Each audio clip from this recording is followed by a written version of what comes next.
আল্লাহু আকবার, আল্লাহু আকবার। আসসালামু আলাইকুম দর্শক, আমরা মনে করেছি হাদিকে মেরে ফেলার পর আর কোনো হাদি জন্মাবে না, কিন্তু আজকে আমি একজনকে দেখাবো যিনি এই প্রজন্মের হাদি হয়ে উঠতেছে। ঠিক আছে, সামনে তিনি আসলে এই হাদি ভাইকে প্রতিনিধিত্ব করবে বলে আমরা আশা করছি। তুমি কি হাদি ভাইয়ের কোনো স্লোগান মনে আছে? জান দিব জুলাই দিব না। আচ্ছা, জান দিব জুলাই দিব না। ঠিক আছে, হাদি ভাই কিন্তু প্রমাণ করে দিয়েছে যে জান দিয়েছে কিন্তু জুলাই দেয় নাই। আচ্ছা, হাদি ভাই সম্পর্কে কিছু বলো। মাটির মানুষ উনি, উনি সাজ্জন্য সবকিছু করতে পারে। এই দেশ নহিয়ারও সবকিছুই করতে পারে, সবকিছু।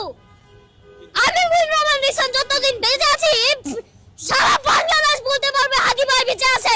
সারা বাংলাদেশ বলবে হাদি ভাইয়ের খুনিদের বিচার চাই, বিচার চাই। আচ্ছা, হাদি ভাইয়ের খুনির বিচার চায়। ঠিকমতো কথা বলতে পারে না এখন পর্যন্ত, কিন্তু তিনি এখন যেই তেজ নিয়ে কথা বলতেছে, আশা করি এই তেজ তিনি ধরে রাখবেন এবং পরবর্তী জীবনে তিনি হাদি ভাইয়ের অসমাপ্ত কাজগুলো তিনি সমাপ্ত করবেন বলে আমি আশা করছি। কি বলো, তুমি কি বলো? তুমি কি হাদি ভাইয়ের সেই কাজগুলো সমাপ্ত করার মতো ক্যাপাসিটি তোমার মধ্যে রাখবা পরবর্তীতে? রাখবো। আচ্ছা, হাদি ভাইয়ের খুনিদের বিচার সম্পর্কে তুমি কি বলো?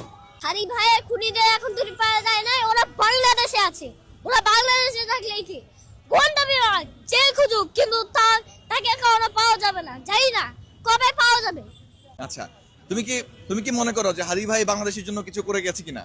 হ্যাঁ, অনেক কিছু করেছে, মানে এই গোটা বিশ্বের সবকিছু করে গেছে, গোটা বিশ্বের। আচ্ছা, ঠিক আছে, তিনি তার মানে ছোট ভাই, তবু মানে তার যে জিদ, তার যে আকাঙ্ক্ষা, আমরা আশা করছি যে পরবর্তী হাদি তিনি হবেন।